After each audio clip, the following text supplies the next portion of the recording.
కుండంతా 4 రూపాయలమ్మా. 40 పైసలు కుండ 4 రూపాయలా? ఇదేం బంగారం కుండ? ఆయన తొక్కేది మట్టా బంగారమా? ఇంతైతే ఎవరు కొంటారు? వద్దులే, వస్తా. కుమారరామన్న దగ్గర నీ ఉద్యోగం ఏమిటట?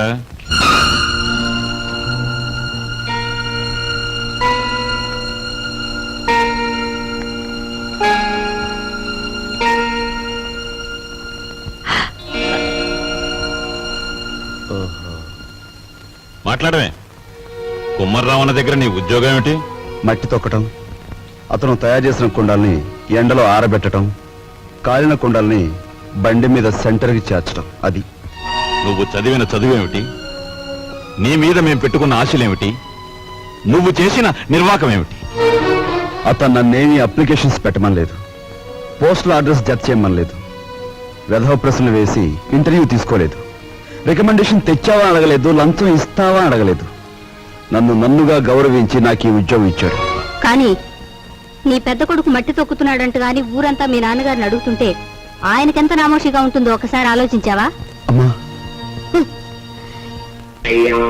ఎటువంటి వంశంలో పుట్టాడు, ఎటువంటి మహారాజుకు మనవడని పెంచుకున్నాడు. అసలు నేను చెప్పేది ఏంటంటే,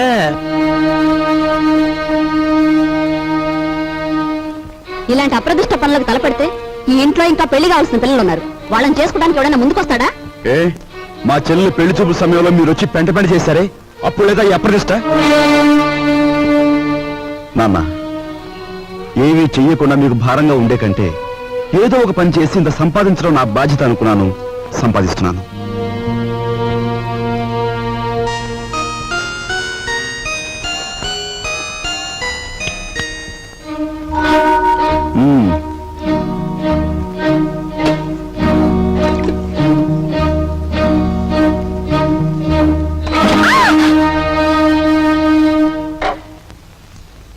అక్కడ మట్టి తొక్కుతున్నట్టు ఇంట్లో ఎందుకు చెప్పు?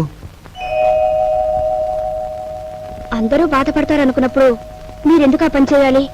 చేశారే అనుకోండి, ఆ సంగతి చెప్పకుండా ఎందుకు దాచిపెట్టాలి? మా అమ్మా నాన్నల విషయం తెలిసిన, మా ఇంటి పరిస్థితి తెలిసిన నువ్వు ఇలా మాట్లాడు. మా ఇంట్లో సంపాదించేది మా నాన్న ఒక్కడు, తినేవాళ్ళు 10 మంది. ఆయన సంపాదించే ప్రతి రూపాయి వెనుక ఆయన పడే కష్టం, ఆవేదన నాకు తెలుసు కాబట్టి ఆయనకి ఈ విషయం తెలియకుండా దాచిపెట్టాను. కట్నం ఇవ్వలేదన్న నెపంతో ఒకవైపు నుంచి మా మావయ్య బాధ పెడుతుంటే మరోవైపు నుంచి అప్పులు వాళ్ళు బాధిస్తున్నారు. ఇలా ఇంటా బయట అనేక బాధలతో నలిగిపోతున్న మా నాన్నగారికి ఒకరోజు దారిలో 5,000 రూపాయలు దొరికాయి. మొత్తం తీసుకెళ్లి పోలీస్ స్టేషన్లో అప్పగించాను. దానిలో ఒక్క రూపాయి కూడా నేను ముట్టుకోలేదు. ఒక్క రూపాయి కూడా నేను ముట్టుకోలేదు. ఒక్క రూపాయి కూడా. అసలేం జరిగిందండి? లలిత, నువ్వు ఎన్నోసార్లు నన్ను ధర్మరాజు ధర్మరాజు అంటూ ఉంటావు. కానీ ఇవాళ నీ ధర్మరాజు దొంగతనం చేశాడు. మీరు దొంగతనం చేశారా? అవును లలిత, అందులో 10 రూపాయలు కాజేశాను. ఎందుకు తెలుసా? మన అబ్బాయి ఉద్యోగానికి అప్లికేషన్ పెట్టడానికి. ఎన్నడూ రాని ఉద్యోగం ఈసారైనా వస్తుందేమోనన్న ఆశ. లలిత, ఇంకెప్పుడు నన్ను ధర్మరాజు అని పిలవకు. లేదండి, ఇప్పుడు మీరు నిజంగా ధర్మరాజు. అశ్వత్థామాత కుంజరహ అని ధర్మరాజు అంతటి వాడు అబద్ధం ఆడాడు. అది ఆపద్ధర్మం లలిత. ఇది ఆపద్ధర్మమేనండి. మన బిడ్డ కోసం మీరు చేసింది ఆపద్ధర్మమే. మా అందరి అవసరాలు తీర్చడానికి అంకితమైపోయిన మనిషి మా నాన్న. అలాంటి మనిషి కోసం నేను మట్టి తొక్కడమే కాదు, ముష్టెత్తుకైనా సరే మా ఇంటి బాధ్యతను కొంతవరకైనా స్వీకరించాలా లేదా? ఇప్పుడు చెప్పు, నేను చేస్తున్న పని తప్పంటావా? తప్పంటావా?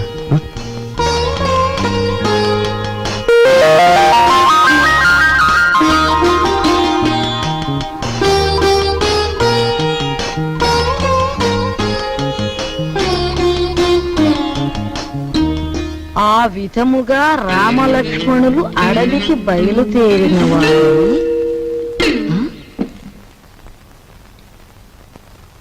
ఏంటబ్బా ఓ చిన్న సచ్చినాడా ఆ పెద్ద సచ్చినాడేమో మట్టి తొక్కుతున్నాడా వీడేమో పాచూడుస్తున్నాడా వీళ్ళకి ఏం పోయే కాలం వచ్చిందమ్మా ఇంతకీ నేను పని మనిషిని ఎందుకు పెట్టట్టు హ?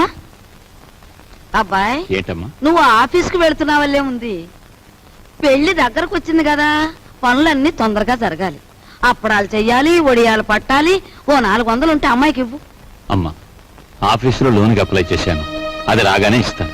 అదేమిటన్నయ్య అయ్యవారు వచ్చే వరకు అమావాస్య అవుతుందా తెలిసిన వాళ్ళ దగ్గర ఏ చేబదులో తీసుకుని ఈ పని కాస్త జరిపించు వెళ్ళిదు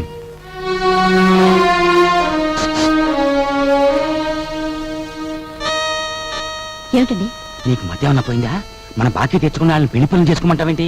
అయ్యో రామ పెళ్లి చూపుల రోజు మీరేమన్నారు మా కట్నం బాకీ తెచ్చకుండా ఈ ఇంట్లో ఏ శుభకార్యం జరగటానికి వీల్లేదన్నారా ఇప్పుడు ఈ పెళ్లి జరిగిందనుకోండి దానికి ముందు మన బాకీ తీరుస్తారన్నమాటేగా అమ్మని నువ్వు అసలు రాజకీయాల్లో దిగాల్సిన దానివే పొరపాటున అనుకట్టుకున్నావు. రాజు నువ్వేవి అనుకోనంటే ఈ డబ్బుతో నీ అప్పులన్నీ తీరిస్తే ఎలా ఉంటుంది? స్నేహితురాలుగా నేనేం చేయాలో ఏం చేయగలను నాకేం అర్థం కావటం లేదు. నీ అభిమానం ఆత్మబలం అండగా ఉంటే నాకంతే చాలు. పద. మంచితనం మించిపోవును ఆలసించిన ఆశాభంగం 8 రోజులు సైకిల్ తొక్కిన వారికి 8,000 రూపాయలు బహుమానం 8 days 8,000 8 రోజులు సైకిల్ తొక్కిన వారికి 8,000 రూపాయలు బహుమానం.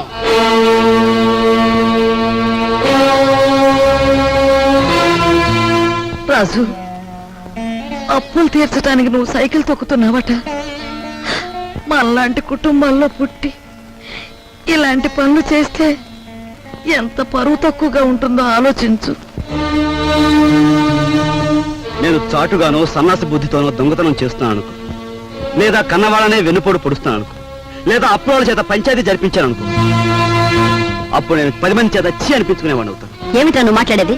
మొన్నటికి మొన్న కుమ్మరాడి దగ్గర కూలిపిని కొప్పుకొని ఈ ఇంటి పరువు మీద పెద్ద బండ పడేస్తావు.